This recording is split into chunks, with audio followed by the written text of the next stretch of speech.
So, why should we study data visualization in the first place? Now, the main reason is that the human brain just isn't designed to make sense of large amounts of data. Now, the brain is great at interpreting specific values or maybe comparing a few data points. Think of the current temperature and comparing that with the forecasted high and low. Or perhaps the current price of a stock and comparing it to its 52-week high and low. But as soon as the question involves the comparison of sets of numbers to each other, human perception breaks down. Look at this table. If you're interested in understanding the specific values for each year and to compare one or two subcategories, this table works great.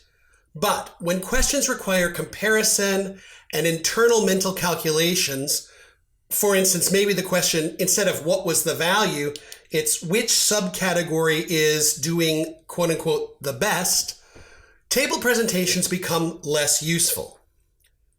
Now, the key question in data analytics, no matter what kind of evaluation you're performing, no matter what kind of analysis you're providing, is compared to what?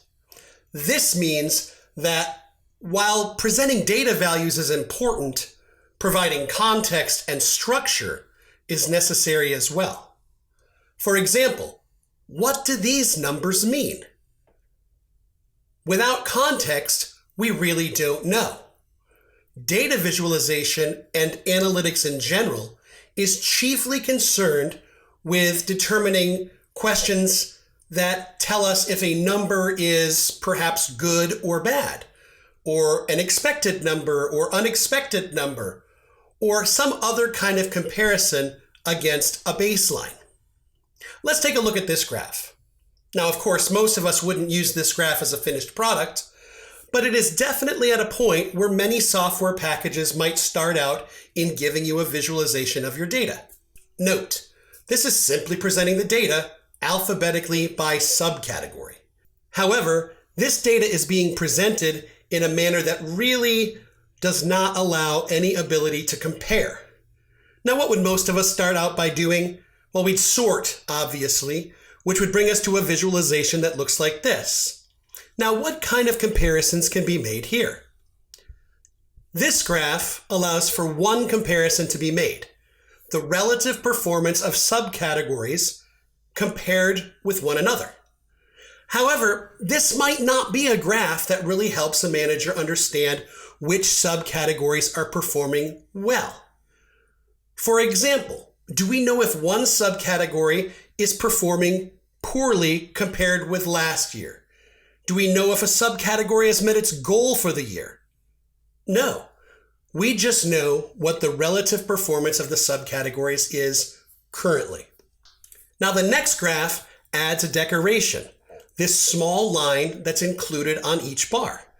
This line might represent a goal, such as a budget or a quota, or it might represent last year's sales, and that's not important right now. But by providing this decoration, we start to add more context to the graph, and we allow for more comparisons to be made all in a single graph. So now we can see overall performance against some established goal, and relative performance in two different dimensions, all in the same graph. To even more clearly call out good versus bad numbers, we can add additional visual context, perhaps in this case by using color.